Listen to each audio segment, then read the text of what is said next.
let me just start off by saying I couldn't be more proud of our team and our effort, and especially coming back off of a weekend like the first weekend we had. I knew that if we could take care of the start, and it almost didn't look like we were with that 5-0, but it felt better starting the game, that we would play well and we could sort of go toe-to-toe with them. So I was really pleased with that. I was also pleased with the work they put in after the first weekend. I mean, they just came right back to work. And it started on the bus ride home when they all were watching film and trying to look at things that we could do better. And then finally, I'd be remiss in not pointing out that our crowd was just terrific. To still have kids out of school and have as many of Beaver Nation following us there, that was just terrific to see. So with that, I'll open it up for questions. Can you talk about what your team was able to do in that last 5 minutes after Cal had closed within 4 there? Well, you know, I'd have to look at the tape to tell you exactly what we were doing, but basically what we were doing was we were making winning plays. I mean, you know, a team that's picked to win the league like they are going to be tough, and they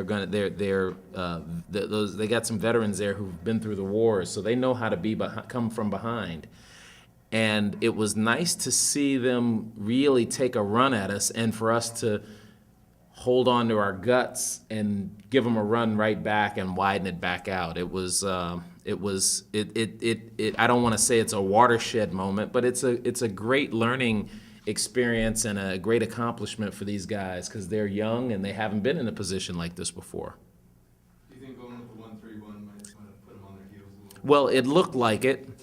It did, and so we ended up doing it a lot longer than we thought we were going to do it. I thought Eric did a terrific job at the top, and I also thought that our wings did really good jobs. We really seemed to bother them with that, so we played it a little bit more than we had. We also played some 2-3. We played that more than we had. We just mixed it up, and we were just trying to keep them on their heels because, you know, as I mentioned before, this is a veteran team, and they've been to the top of the mountain, so they know how to handle teams when they're down. So we really wanted to make sure we put them away.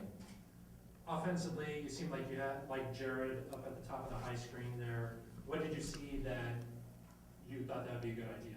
Well, offensively, we don't feel like we're like our teams of the past, where what we want to do is just create space for everyone. And I thought in the first half we didn't do enough driving to the basket, and it showed by the amount of foul shots we shot in the first half. We only shot 4 or 5, if I'm correct.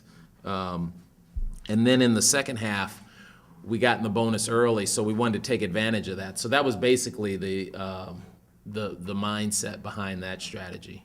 Were you nervous with Jared with his foul trouble doing that? Oh, yeah. You know, Jared has not been in foul trouble in a while, and it just reminded me how quickly that things can change when he's not in the game. But I thought I was able to actually rest him more because when he picked up his second foul, I was thinking about putting him back in at the end of the first half, and we rode it out and ended up even with him. And if it weren't for a bad play at the end there, we might have even had the lead.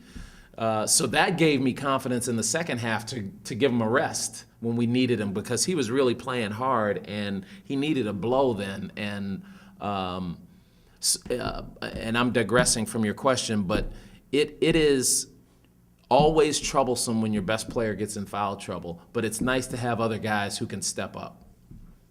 What made you decide to switch your starting lineup and will Eric start Saturday?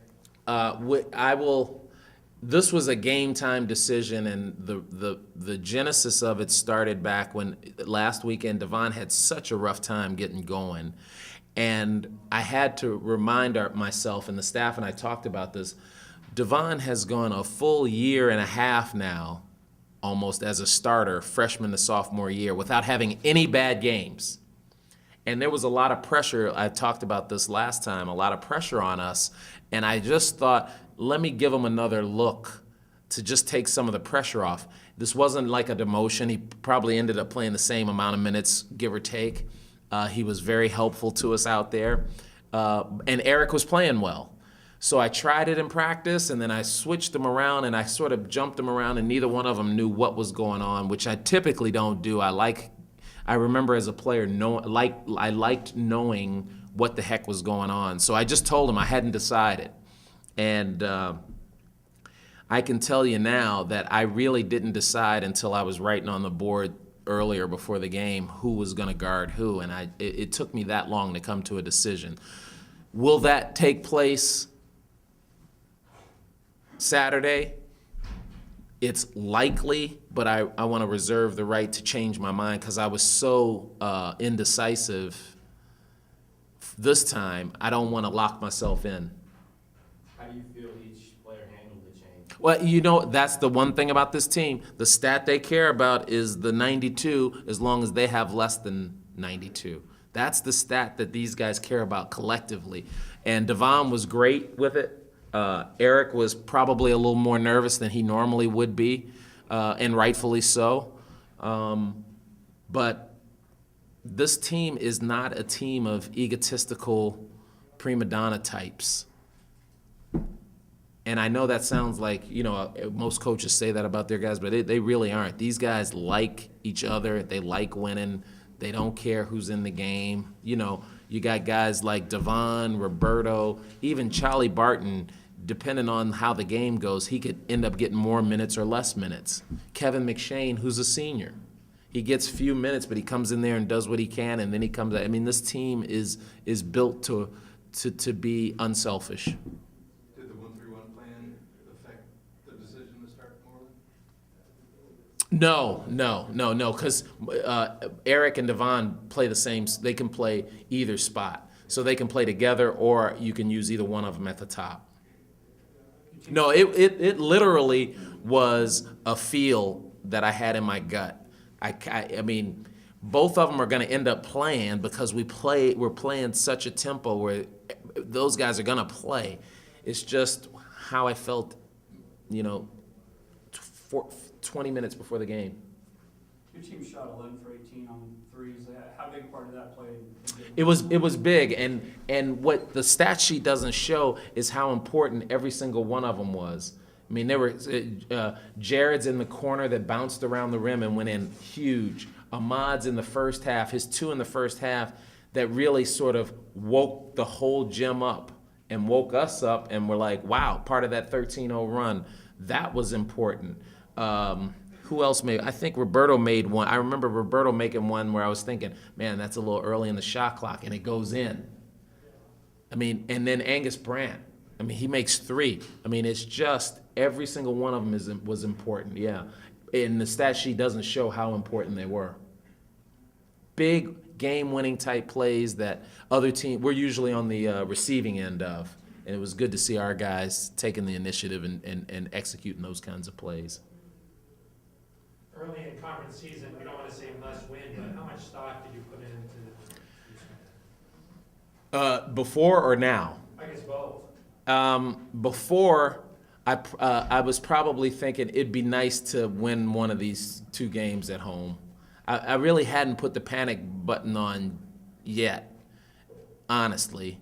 And now looking back, maybe I should have, or I don't think with a young team you can really get too panicky right away. And then when you look at the start, the start of the season and our schedule, you start away with arguably one of the most talented teams in the league, and then you go across the state with another team who was picked ahead of us, and then you come home to the team that was picked to win it.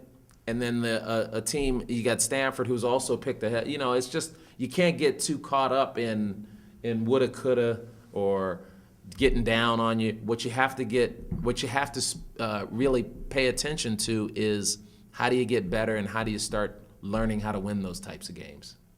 Now after the game, I guess more. It's important, especially that kind of game, because it was sort of it was like a heavyweight fight. They punched us first, we punched them back. In the middle of the fight, it's about even on the card, and then you come out in the second half and you don't want to have a slow start. We have a little bit of a run. They come back, then we pull it away, and then you win the decision. So we needed a game like that against a team like that, now that I look back at it.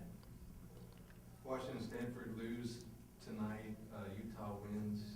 Do you get the feeling that everything's just up for grabs? Absolutely. That's another part of the reason why you don't really panic when you're, this league is going to be a tough league, and we really have to just be focused at taking care of our home business, because if we can do that and then get lucky, you never know.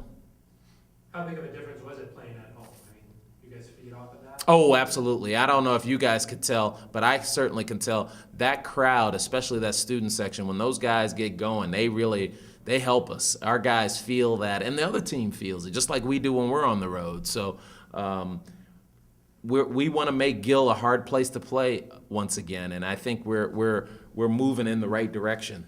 Moving in the right direction. You guys have been through a lot of adversity thus far this season, been tested a lot on the road, neutral sites, whatever. Do you think not that a loss is a good thing, but do you kind of think starting 0-2 against the Washington would maybe helped your guys focus more on being better? You know, that's one of those things, Brandon, I got to look at after we get going a little bit and see, because I don't know what's going to happen going forward. But the one thing I do have, the empirical data I do have, is last year we started out 2-0 and had a rough time afterwards. So but I can't compare this team to last year's team either. I think too much losing is hard on a young team. I mean, we have 1 senior, 3 juniors, and then the rest are freshmen and sophomores. Too much losing is tough, so you have to win a couple of these games so you know you can win them. You talked about building winning habits for this program because they've been through so much. When they cut it to 4 and you guys still escape with the win and beat them by 7, do you think that does a lot for your guys? Oh yeah, no, that's one of those things that we talk about all the time at practice, is that good teams don't go away.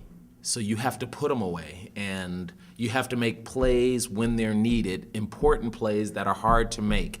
And we did, and I can't enumerate them all, but getting the steal, when Roberto got that steal in the 1-3-1 and drove down, got an easy layup, that's one of those plays that makes the other team think, oh man, maybe it's too hard to come back. So making those types of winning plays and winning the game is important, because once you do it, you know you can do it, and then you just continue to focus on making sure you can do more of those rather than less of them.